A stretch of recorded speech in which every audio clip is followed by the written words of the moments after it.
आप सभी को नमस्कार। राम गुलाम राय ऑनलाइन क्लासेज में आप लोगों का स्वागत है।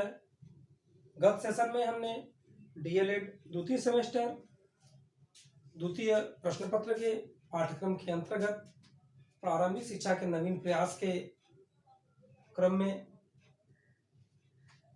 1813 का चार्टर एक्ट, प्राच्य पाश्चात्य विवाद, लॉर्ड मैकाले का योगदान, लॉर्ड ऑकलैंड का योगदान आदि बिंदुओं पर चर्चा की। आज हम उसी क्रम को आगे बढ़ाते हुए कोड का घोषणा पत्र,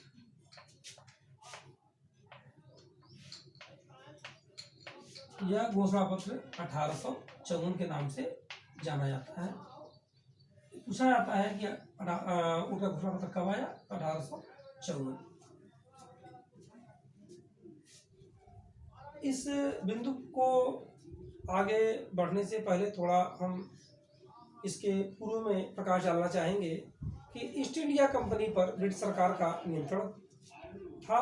ब्रिटिश सरकार कंपनी को प्रत्येक 20 वर्ष में इसके पूर्व में 1833, फिर 1813, 1793, इस प्रकार से वो प्रत्येक 20 वर्ष में आज्ञा पत्र जारी करना ये ब्रिटिश सरकार का नियम था। उसी क्रम को आगे बढ़ाते हुए 1853 में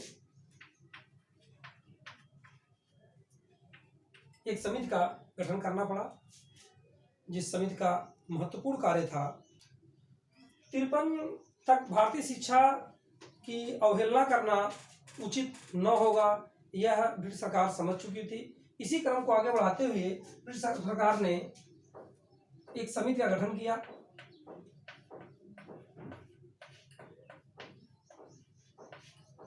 समिति का गठन करने के उपरांत उसका उद्देश्य क्या था कि एक नई शिक्षा नीति तैयार करना। समिति ने 1853 तक भारतीय शिक्षा का गहन अध्ययन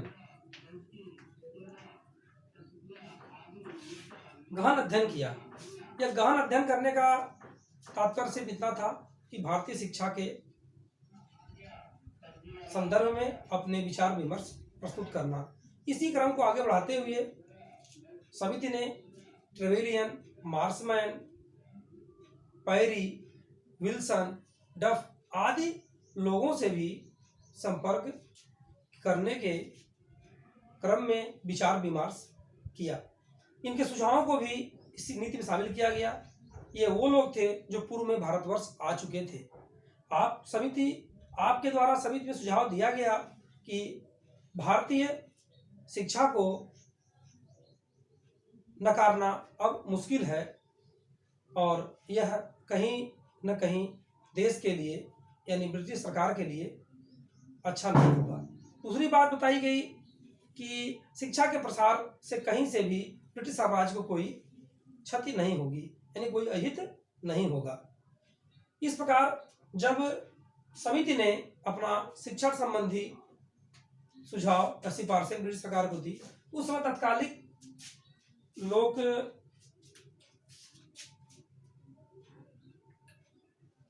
जो सभा थी उसके जो अध्यक्ष थे वो थे सर चार्ल्स वुड।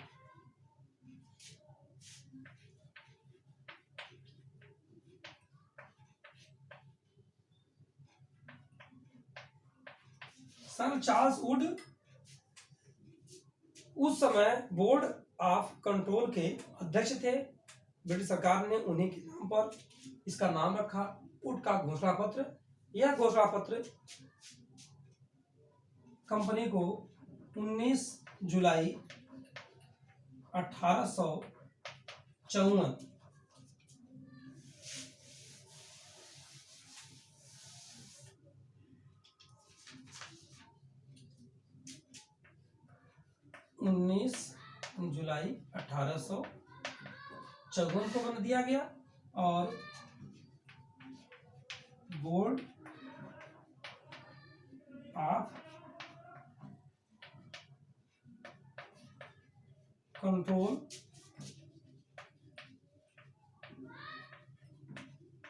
के अध्यक्ष थे सर चार्ल्स वुड।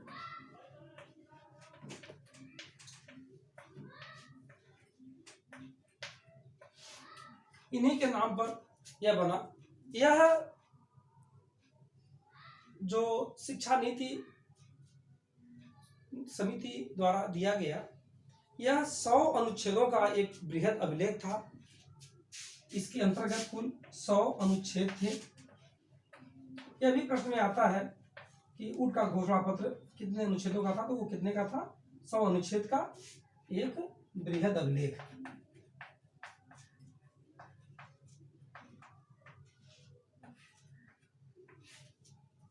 इसी 100 अनुच्छेद और बृहद अभिलेख के नाते इसे हम भारतीय शिक्षा का महाधिकार पत्र भी कहते हैं। यानी वुड का घोषणा पत्र भारतीय शिक्षा का महाअधिकार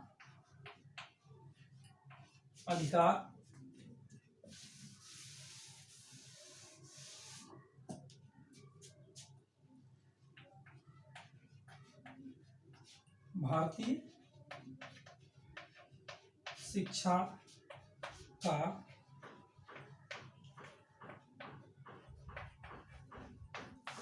महाअधिकार पत्र भी कहा जाता है। Wood dispatch is a Magna carta of education in India, HR James महोदय ने भी कहा इसको। फिर से कहीं सुनिए, Wood dispatch is a Magna carta of education in India, HR James महोदय ने। यह 100 अनुच्छेदों का था, जैसा कि भी हमने आपको बताया, एक बृहद अभिलेख था। इसको शिक्षा भारतीय शिक्षा का महाधिकार पत्र किसे कहा जाता है, भारतीय शिक्षा का महाधिकार पत्र कहा जाता है वुड के घोषणा पत्र को। वुड का घोषणा पत्र। इस घोषणा पत्र की प्रमुख सिफारिशें क्या थी?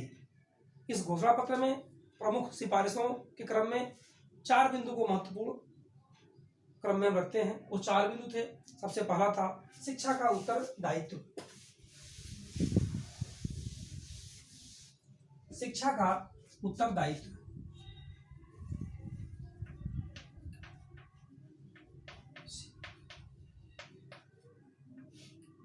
पहला है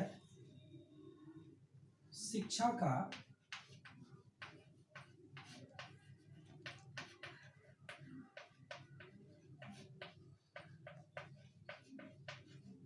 उत्तरदायित्व।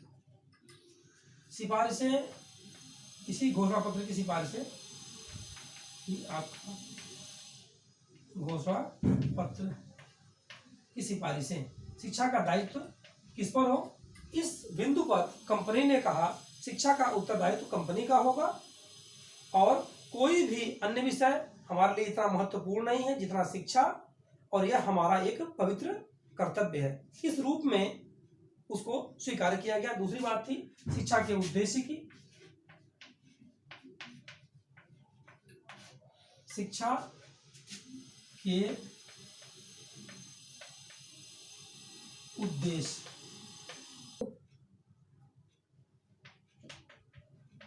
इसके अंतर्गत उद्देश्य के अंतर्गत हम देखेंगे अंग्रेजी माल की खपत को भी उद्देश्य में शामिल किया गया। एक तीसरा बिंदु था शिक्षा का पाठ्यक्रम। शिक्षा का पाठ्यक्रम कैसा हो। और एक चौथी बिंदु था माध्यम।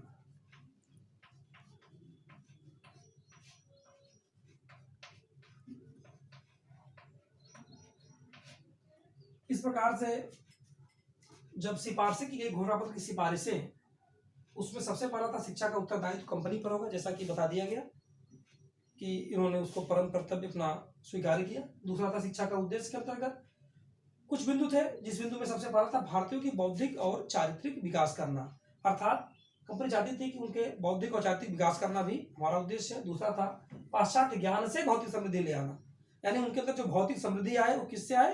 पाश्चात्य ज्ञान से आए। ये कंपनी के उद्देश्यों में शामिल था। राज्य सेवा हेतु सुयोग्य कर्मचारी तैयार करना, अर्थात कि ऐसे कर्मचारी तैयार करें जो राज्य की सेवा के लिए सुयोग्य हों, अर्थात उनकी शिक्षा में क्या ऐसा किया जाए कि वो कर्मचारी राज्य की सेवा करने के लिए सुयोग्य रूप से तैयार हो सके।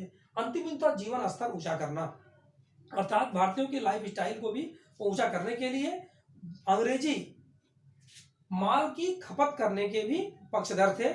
उन्होंने इस उद्देश्य में शामिल किया कि इसको कैसे क्या किया जाए कि इसकी खपत अधिक से अधिक हो।